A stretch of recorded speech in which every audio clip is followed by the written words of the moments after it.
Jazakallah khair. In the West, our Muslim societies face many ideological and sociological ills. What does the Shaykh Muhammad Baazmool outline as the Salafi method for rectifying the situation?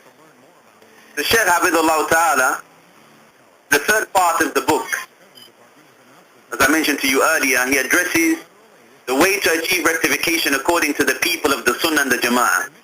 This is one of my favorite parts of the book, because the Shaykh Habibullah Ta'ala, he actually addresses and answers two doubts that are often raised by those who try and misrepresent this blessed methodology. And the first doubt is that the Salafis do not have a solution for the societal ills, and that it is just a theological movement with no practical goals. And the Shaykh, Jazahullahu khairan, may Allah Azza wa Jal reward him with good, he rubbishes this claim and proves, by quoting the proofs from the Quran and the Sunnah, that this has no basis whatsoever. Rather, the people of the Sunnah, they do have certain measures that they believe should be implemented, which are derived from the Quran and the Sunnah to bring about al-Islah, rectification. The second doubt, Jazakumullahu khairan wa barakallahu feekum, is more subtle in nature. So for example, you have individuals who preach the Anashid concerts or comedians and the likes of these affairs are effective methods to achieve rectification. And some claim that other newly invented measures are effective. But if we were to analyze these measures in light of the Quran and the Sunnah with the understanding of the companions, we would find that they have no basis for these measures and these ways that they have adopted, and that these are newly invented things in the religion. Naam.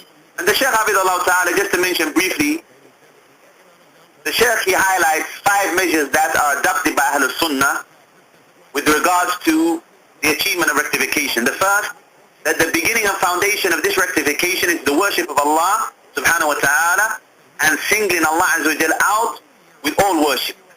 The second measure, he says, rectification starts with the individual and it does not start with the community nor the leader or other than him. In reality, each person should start with their own self. The third measure, knowledge precedes speech and action. The fourth measure is knowledge should be in accordance to the understanding of the past predecessors. The fifth measure, to adorn oneself when calling to Allah with the attributes that have been described in the Quran, the prophetic hadith, and in the narrations of the Salaf. And the Shaykh Habibullah Ta'ala, may Allah Azza wa Jal preserve him, he mentions a beautiful statement in the third part of the book, Al-Islah inda Ahli Sunnati wal Jama'ah, the way to achieve rectification according to the people of the Sunnah and the Jama'ah. He said, هذه هي ضوابط الإصلاح. After mentioning the measures that are implemented and practiced by the people of the Sunnah to bring about this rectification, he said, so these are the measures for rectification. التي إذا خالفها من ادعى الإصلاح, which if they were to be opposed by those who claim to be seeking rectification, إنما كان من المفسدين, then in reality this person is nothing more than a person who is spreading corruption.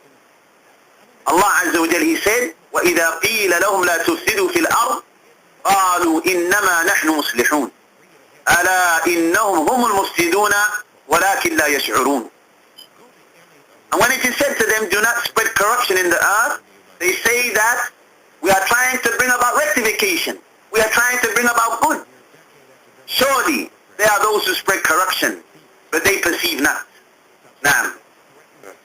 In the book, and this is the final question, the Salafi methodology is described as the path of moderation. How would you respond to a person who believes that it is extreme? The Shaykh Habibullah Ta'ala, he mentions in this book some of the texts of the Quran and the Sunnah that condemn all forms and manifestations of extremism. And the Shaykh Habibullah Ta'ala, he clarifies that the Salafis are moderate in their aqeedah, their creed.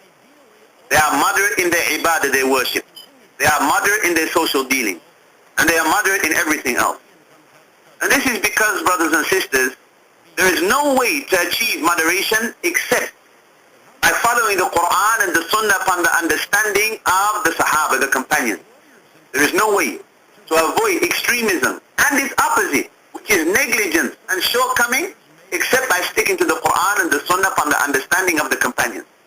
If we were to take an example of something that has plagued our era, and is the topic of much debate and discussion, the issue of suicide bombings and hijacking and the likes, then we would find that Salafi scholars have been amongst the most consistent in their condemnation and rejection of these acts regardless of location. Regardless of location. And actually you would find that many of these verdicts, these fatwa, were issued prior to the atrocities of 9/11. So this is a religious stance and not a political one. Because some people, they have taken a political stance because of the current climate. They believe that this is the position that they have to adopt. But they may believe that it is not the correct position to adopt. And there are individuals that we can mention, وَلَا حَاجَةَ لِذِكْرِ أَسْمَائِهِمْ. So this is a religious stance and not a political one. Secondly, another example. The individual who is known as Bilazi, the individual who is astray and misguided. Some of the most renowned Salafi scholars vocally criticized him and warned against him as early as 1999, and maybe even earlier than that, again prior to 9/11. Again, this was not a political stance, it was a religious stance. And I can give more examples, but hopefully inshallah ta'ala this will suffice those who are just. I believe that if the brothers and sisters were to explain the positions of the people of the Sunnah towards a lot of what we see taking place in the world today, a lot of the confusion that exists could be averted and avoided. Now, Barakallahu feekum for taking the time to sit down with us today to go over the questions that we had. And we look forward to the release of the book. And we want to say thank you. Assalamu alaikum wa rahmatullahi wa barakatuh. wa alaikum assalam wa rahmatullahi wa barakatuh.